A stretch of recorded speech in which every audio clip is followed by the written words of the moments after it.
This video is sponsored by Surfshark VPN. Hey guys, and welcome to All About Linux. Today, I will be testing and comparing the CPU, GPU, and RAM performance of 3 versions of Ubuntu with 3 different levels of stability.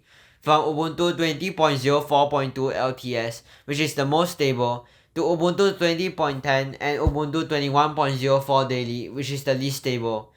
The LTS in Ubuntu 20.04.2 LTS stands for long-term support. My test PC is sporting an AMD Ryzen 5 2400G CPU, an AMD Radeon RX 590 with 8GB of GDDR5 VRAM, and 16GB of DDR4 2666MHz RAM. Let's get into this test. Starting with a game of War Thunder, with the graphics settings set to 1080p and a high preset, Ubuntu 20.04.2 LTS scored an extremely impressive 109.1 FPS average frame rate, with 1% lows at 72.4 FPS and 0.1% lows at 55.9 FPS. While on Ubuntu 20.10, frame rates hover at around 95 to 105 FPS. Ubuntu 21.04 Daily had slightly lower performance than the other two versions, with an average frame rate of 97.0 FPS, 1% lows of 61.3 FPS, and 0.1% lows of 29.8 FPS.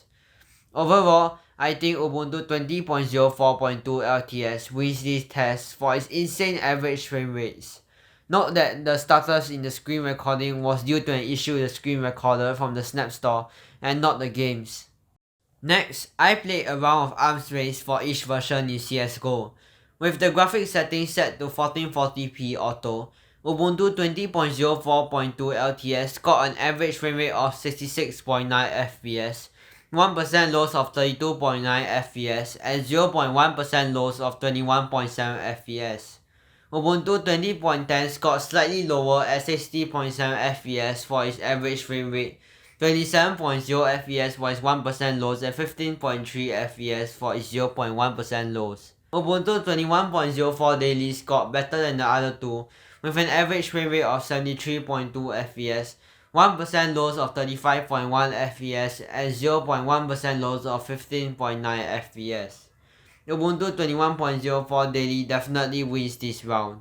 In an online round of TrackMania Nations Forever, a Windows-only game, on Ubuntu 20.04.2 LTS, the frame rates hover around 95 to 120 FPS, with some stutters to 85 FPS, while on Ubuntu 20.10, frame rates hover around 120 FPS to 140 FPS, with stutters at 100 FPS.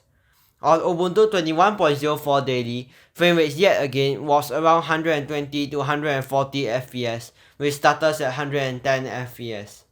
Unfortunately, on all 3 versions, the frame rate recorder would not work with TrackMania, hence I can only give you some rough averages. However, I still think Ubuntu 21.04 Daily was smoother overall and takes the lead. By the way, if you like this video, do consider hitting the subscribe and like button. Next, I did some tests to find out about the RAM usage for each version. When idle, both Ubuntu 20.04.2 LTS and Ubuntu 20.10 have similar RAM usages of 2.3GB and 2.4GB respectively, while Ubuntu 21.04 Daily has the lowest RAM usage at 2.1GB. Opening the homepage of Firefox on each version, Ubuntu 21.04 Daily's RAM usage increased the most by 0.3GB, with the RAM usage for the 3 versions now at 2.5GB, 2.6GB and 2.4GB respectively. Playing one of my previous videos, Ubuntu 20.10's RAM usage increased the most by 0.3GB, with the RAM usage for the 3 versions finishing the test at 2.7GB, 2.9GB and 2.6GB respectively. Overall, I think Ubuntu 20.04.2 wins this test. Finally, in the Geekbench 5 test, Ubuntu 21.04 Daily won the test by a fair bit, having both the highest single-core and multi-core scores.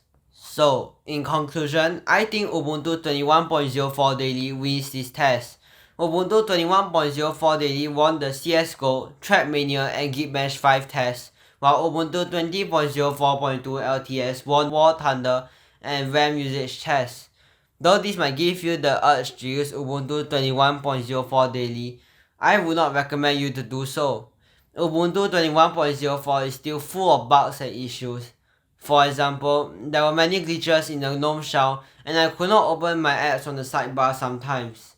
Instead, I would recommend you to wait till the end of April for the stable version of Ubuntu 21.04 or use Ubuntu 20.04.2 LTS. Now, I would like to talk about today's sponsor, Surfshark VPN. Surfshark VPN protects your privacy and security online and blocks geo-restricted content like certain Netflix libraries with features like its ultra-fast 3,200 plus servers in 65 countries, industry-leading encryption, ad blocker, and many others. It works on an unlimited number of devices, from Android and iOS to Windows, macOS, and Linux, to Chrome and Firefox extensions. Best of all, you can get Surfshark VPN today for the first 3 months free, then 81% off for just $2.49 per month. Do head over to surfshark.deal/allaboutlinux and get Surfshark today. Thanks to Surfshark for sponsoring this video. Do let me know if you have any suggestions for things or games to test in future videos. Okay, that's it for this video. I hope you enjoyed it. Thanks for watching and I will see you all in the next video.